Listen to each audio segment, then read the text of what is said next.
and we show you some tricks on how you can customize your software a little bit. And of course, I like to have include healthy on. I haven't found a way of doing that in the settings yet, but now I can really see what is going on. And I'm going to leave that tooth here the way it is, and I'm going to freeform the rest. It looks okay to me. Next, it's going to adapt to the margin line, and I can now basically modify it. I'm usually going with tooth parts, and we hit the A in order to hide the antagonist. Or another thing what you do is hold Control and now click on the mouse wheel. Don't go up and down, push it down, and your antagonist is. So those are helpful shortcuts. And I'm going to grab this and I'm going to close this, and you can see it when I'm moving this here, it also moves this cusp a little bit. Fine. I'm going to do it, and I'm going to move this back, and I'm going to move this back again. Now it actually looks like I closed it fairly decent. I'm going to freeform a little bit of material into the rest. And if I'm going to go to cusp, maybe I can fix these a little bit, put them more in line where they belong. And another little tip, maybe, of course, making everything transparent. So that is Shift and S. That would also make it transparent, or Shift and click on the mouse wheel. Those are great to make your modifications here. And I think this is, for the most part, is already pretty good looking. I might some things around here, close this up a little bit, and probably already more or less call it a day. I don't like that cascade belly so prominent, so I'm using Shift and Control to smoothen this out. Shift and Control left mouse click, which basically, let me do here, is the same as if I was going to smoothen and smoothen over it. Saw that? See, I'm on Add Remove. I'm going here back and forth, Shift and Control together, right? So this is already better. I would maybe go to Adapt here at this point, and there's now two different ways how you basically, or how I look at this. Is first of all, I want a good intersection here of the content approximately. So either I'm freeforming something, or I'm using option when I say adapt, proximal.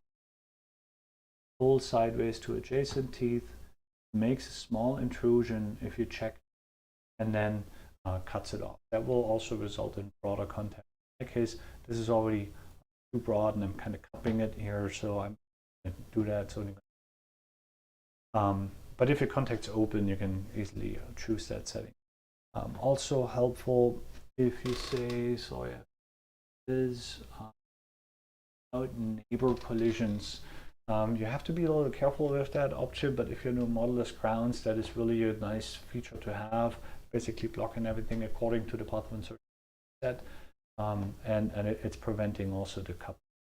So maybe check that, especially if you do modelless restorations.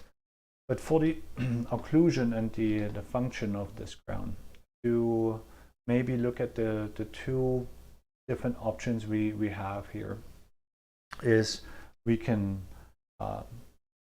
dial in a cut in with the default settings. So just say cut all, or go in here to occlusal and see in our default setting is 0.1 mm, and we could cut that like this. But then we still maybe have a bunch of contacts here which we maybe don't want, like on our buccal cusp here. I'm not happy with that one. I would probably here in the lateral protrusion somewhere. Although, to be honest, we also have that on this side here. So you got to do case by case. And what I tend to do is I put a bigger value in here. So let's say 3. I cut all the intersections, and then now that they're cut off, I go back to 3, like the cylinder for this, or the pointer knife. And you see if I hold control down, mouse wheel up and down, you see how this strength here is changing. Shift and control, smoothing over those things a little bit. Get this taken care of where it's top looking.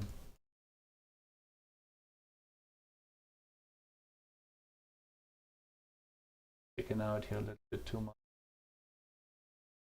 parts.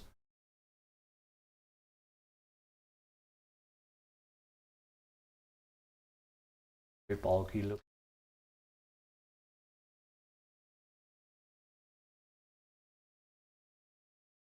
Belly is not that prominent there anymore.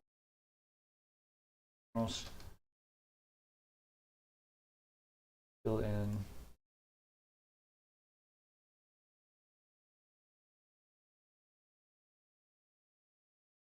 And every once in a while you see like a black little on the that is me pushing down the wheel because now my rotation will turn around this point I set. So, you know, orange skin looking stuff. And let's go to proximal. A lot of people cut on 0. I have cut 0 for a very long time. I realized that actually 0.1 is not a bad value to also here if this is, because what it will do is it will give you the room. Now you see what that blockout does. It will give you the room, enable adjacent, to have a little bit of glaze on there. But of course it depends on. Now you can maybe see what I'm talking about. I have to go back to free.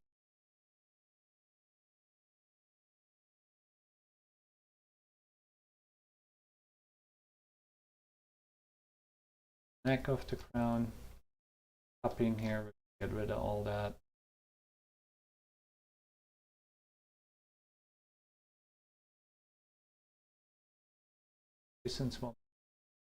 And if this is just a light blue there, that's perfect to me.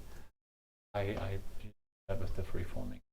Of course, you don't want it this way. You know, you can modify your content. They're not like too crazy broad. Then maybe with, for example, a little bit of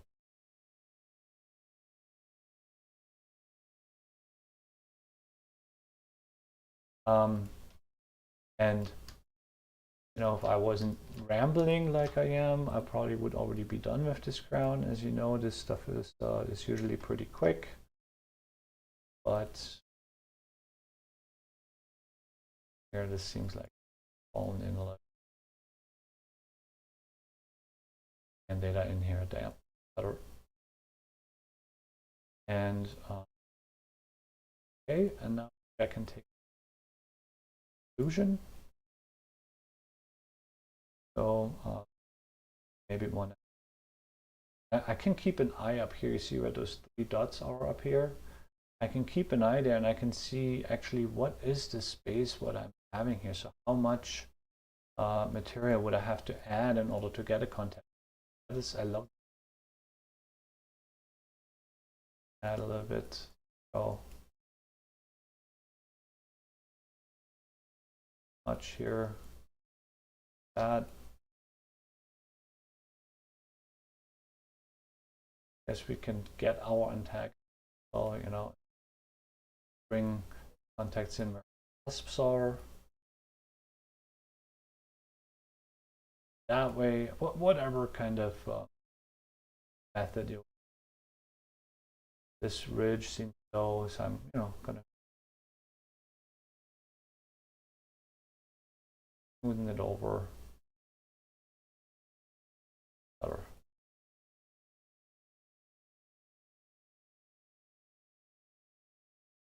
We can turn the central occlusion, great, and keep them light. That. Okay, then once we are happy with it, you know, of course you can change things here and whatever. We can go next and our crown is theoretically done. What I want to show you though is, if you know me a little bit longer, you know I love the articulator. So instead of just leaving the crown as is here, I think, particularly if you don't have a model, if you cannot check your occlusion, your lateral occlusion thing. Let me go back here because I will have made the merge files on, and export mode, articulator, and it's already on the correct position. If not, you know, it roughly. I also often go to automatic and then set the points. Rule of thumb for me here is, if it's a posterior crown, use the flat table. Use whatever articulator you want. Use the default values from whatever articulator, but use that table. If you're rebuilding guidance, quickly find you. And then we want to say start the movements. And we will cut this one time to just see, you know, what happened. What has changed. And if we turn the dynamics here on and off, you can now already see it here on that distal cusp. We are matching right now those colors, but by the time we're adding glaze on there, we're probably too high. Probably, you know, in the central and the centric, probably all perfectly fine. But as soon as the patient goes into the lateral occlusion, they might complain that it's a little high. That's why I'm, you know, loving the articulator. And again, you know, that cusp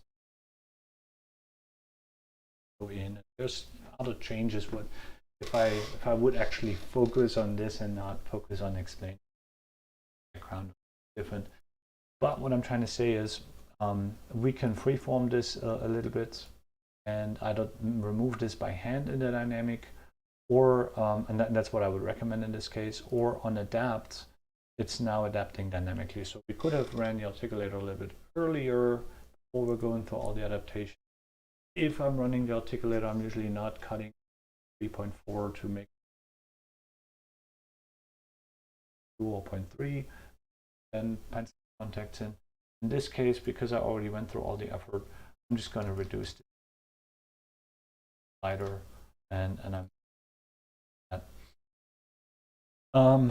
What else? I want to show you a couple other tricks. If you have True Smile, really helpful is if you're turning True Smile on when you're carving. I think you already know that.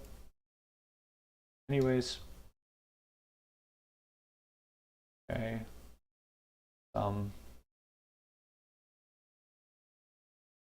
Yeah.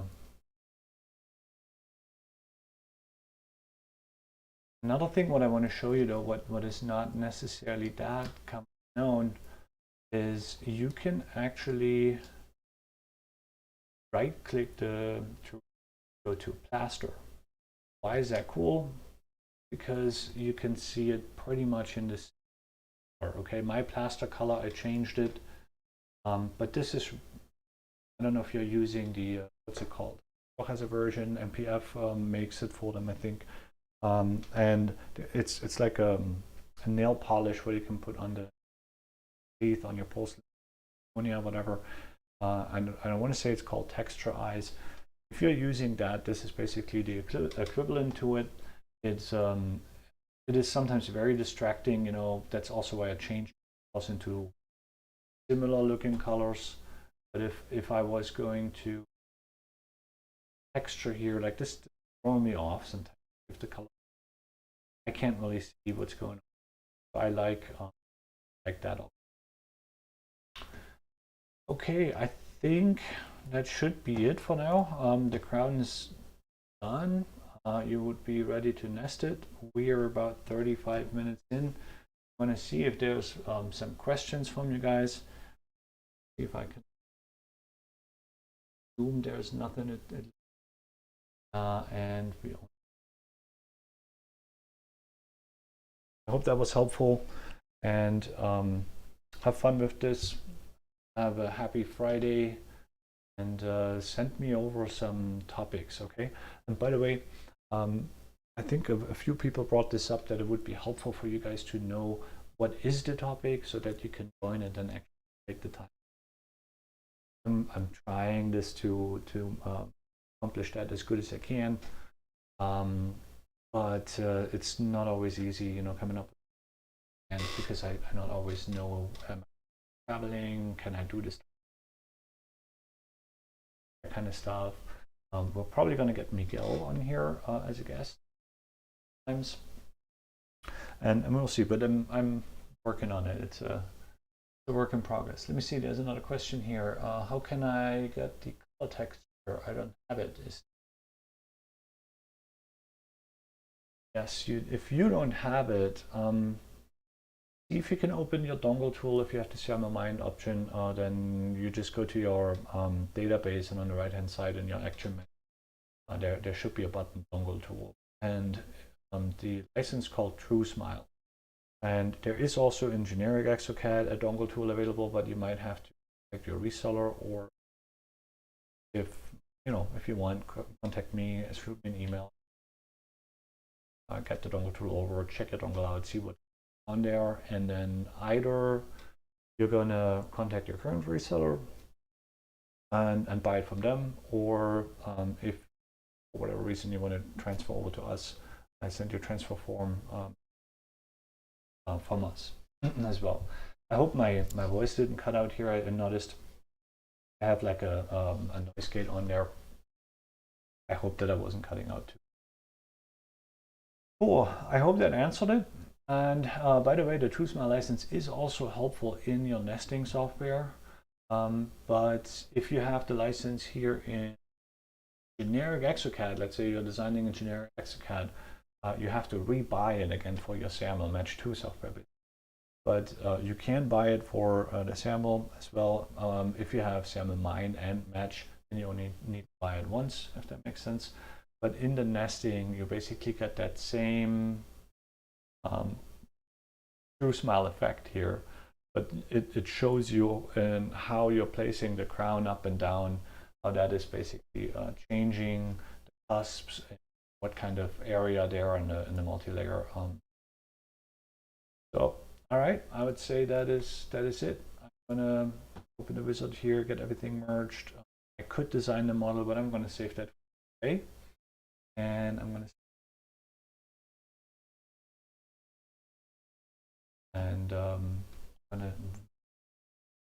Friday.